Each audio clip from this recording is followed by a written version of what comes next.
sebetulnya DPP PDI Perjuangan sedang berusaha menata atau mencari justifikasi bagi masalah komunikasi yang justru terjadi APP dengan DPD bahkan DPC PDI Perjuangan.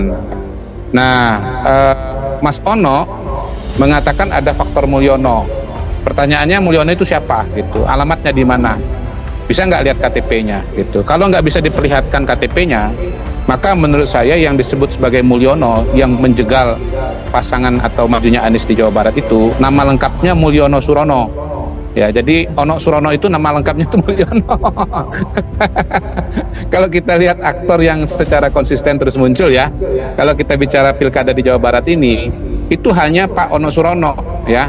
Mulai dari wacana Anies Ono Surono, kemudian bergeser jadi Ono JJ Wiratmaja, dan terakhir finalnya JJ dengan Ronald Surapraja gitu.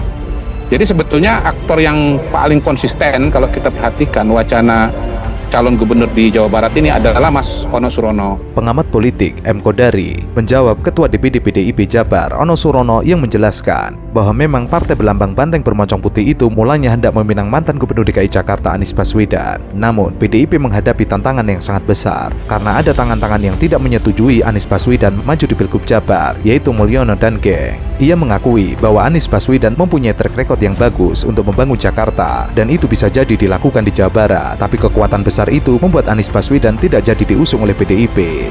Bagi PD Perjuangan, dan kita melakukan komunikasi dengan Pak Anies itu dari kemarin, dan pengerucut itu di sore hari. Dan kenapa gagal? Kita menghadapi sebuah tantangan yang sangat besar, tangan-tangan yang tidak menyetujui Pak Anies diusung oleh PDI Perjuangan.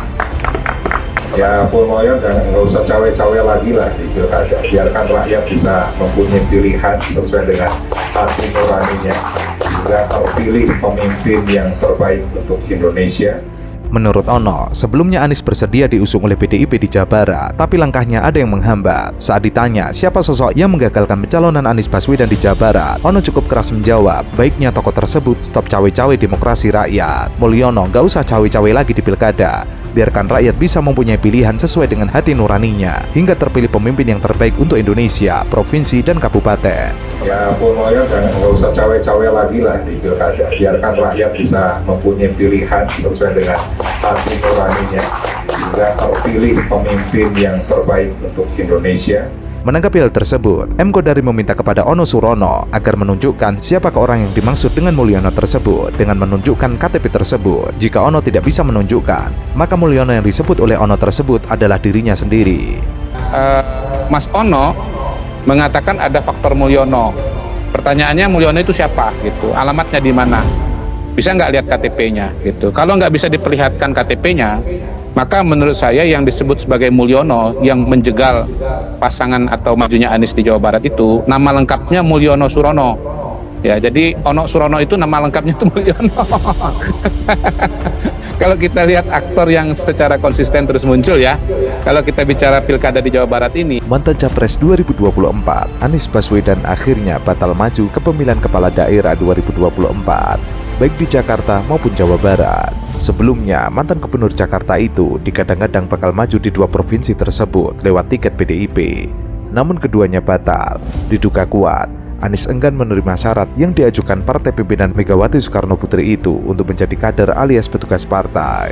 Mas Anies ini kan juga macam-macam, bisa karena diwajibkan jadi anggota partai misalnya, tapi kemudian tidak bersedia, atau bisa juga beliau itu ingin bertemu misalnya dengan Ibu Mega sebagai sebuah jaminan politik, tetapi tidak kunjung bertemu.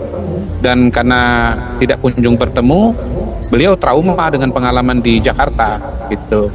Orang DPP mengatakan, ya ini Bu Mega setuju gitu ya. Saya yakin ada orang DPP di situ, makanya DPD Jakarta itu menerima dengan meriah Mas Anies.